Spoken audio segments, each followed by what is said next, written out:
Welcome to the Recovery 2.0 conference. This is the spring 2014 edition. I am your host, Tommy Rosen, and I am so thrilled to be speaking with Yogi Cameron today. Yogi Cameron left the world of high fashion as a supermodel to pursue an ongoing study of Ayurveda and yoga. He has been written up in Elle magazine, the New York Times, Men's Journal, Wall Street Journal, and the London Times. He's also been featured on the Dr. Oz Show, the Ellen DeGeneres Show, the Today Show, Extra, E! Entertainment, and Martha, amongst others. His first book, The Guru in You, was published by HarperCollins in 2011, and his follow-up book, The One Plan, was published in 2013. He has starred in 2 seasons of his own television program, A Model Guru, on the wellness channel Very A Living, and is a regular contributor to the Huffington Post, The Daily Love, and Share Care. Yogi Cameron has brought yoga and meditation into Afghanistan as part of the reintegration program to prepare the country for troop withdrawal. And he's also worked in coordination with the Somali MAM Foundation to help young girls who have been rescued from sex trafficking practices in Cambodia. Yogi Cameron, thank you so much for lending your voice to the Recovery 2.0 conference. Welcome. Thank you. Thank you for having me.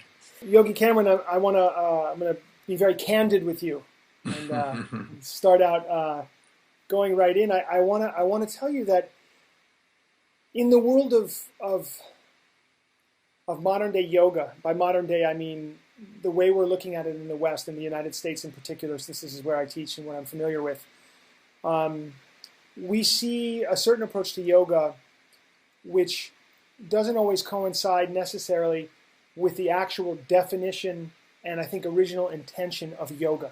Mm. And what's so fascinating about you to me is that I know you to be a man representing a true path and dedicated to a path of yoga. And at the same time, you are on television and you really are very much a part of Western media, is supporting you through this process. And there's such an interesting mix of things going on about you, and I want to look at that because we're going to be able to unfold some things here for people who are watching, and it's going to relate back to addiction, I'm quite sure. So I just want to start by asking if you would share some of your remarkable life story with some of the people here, how you went from how you got into the world of modeling, how you went from that world. Which looks at things from the outside in, to this world as a yoga teacher, not just a yoga teacher, but a committed practitioner and yoga teacher on the path, where you're looking at things from the inside out.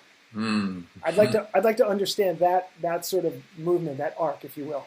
Well, I come from, first of all, parents that were together 54 years. We lived in Iran. We lost everything there after 10 years of my life, and then we moved to England, so the war in '79 kind of threw us all out. So that basis of that showed me that you can lose everything in a millisecond. So you can be very comfortable in life, but in that instant of living in your house with your parents and in a nice house and having no issues, boom, gone.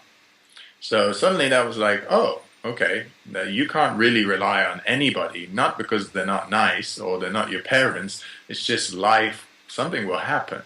I got put in boarding school for about 8 years while my parents were in Iran. They had to go through some hardships and stuff. And I realized there was, oh, you're on your own. You're in this family of human beings called the world, but you've got to do your part. So I started to accept at a very young age discomfort. It was like, oh, okay, you can get used to discomfort. And then when I started reading about the yogic path years later, I was like, oh, it says don't ever get that comfortable. And I was like, oh, I must have been on that path very early on. And then I went to boarding school. I went to sports college for a year. I decided I couldn't, I was training to become a tennis pro and a teacher and stuff. And I was like, I'm not a professional. I'm not even competitive. So how am I going to win? So I gave it all up. I said to my parents, save your money. I'm going to London, and I don't know what I'm going to do, but I'm going to do something. And then somebody stopped me in the street and after being there a week and said, you should be a model. And in those days, somebody always came up to you. You never thought, oh, I'm good looking. I should be a model, or I've got a good style. So I was like, sure, I'll try that. I have nothing else to do. I just left college and got all the time in the world kind of thing. And I found myself living in Paris like a month or so later. And from there till 1998, I was a model. Worked with various people like Madonna and Versace and all this kind of thing. And one day I find myself in a room in South Africa with Nelson Mandela in his house. And it's that kind of moment you look across the room and you see Mandela's been in jail for 27 years and there's this peaceful man. And you think, he knows something I don't. And then I look on the other side of the room and I see, the best looking people in the world, my world, of models and lovely people too. And I realize, oh, I've reached that pinnacle in my career that I can't go anywhere anymore. And it's time to move on. And of course, you always have people telling you you'll never make as much money, it won't be as fun, and the outer world is fantastic. And it is. But something was pulling me. And during this time of 12 years in the fashion business, I had a mentor. And he was my best friend. He spoke to me about spirituality and health and well-being and the importance of health. And if you don't have your health and you're stuck in bed with an illness, you have no life, So I always took health very seriously. And once I left the business, I didn't even know exactly what I wanted to do. I just knew that venture and that journey was over. So I, at some point, became a yoga teacher when my mentor passed away in the year 2000. And then I was like, well, I'm not really a yoga teacher. This physical yoga, it's nice, but it's not really my path. And then I read a book by Dr. Frawley, and it had mentioned a place in South India in Kerala. So I decided to call them up, got on a plane, and I went there. And I pretty much disappeared for about 6, 7 years, 8 years, and started studying. I'm sorry, you're speaking about Dr. William Frawley? Yes. Yeah, absolutely. I read his book, Yoga and Ayurveda. And so it mentioned Arsha Yoga, Arsha Vidyam Sitam Pittam in Coimbatore, which is quite close to Kerala. And so I went there, I started studying Ayurvedic medicine, and the guru Vasudeva there said, body and mind are the unit that work together, and spirit is above that.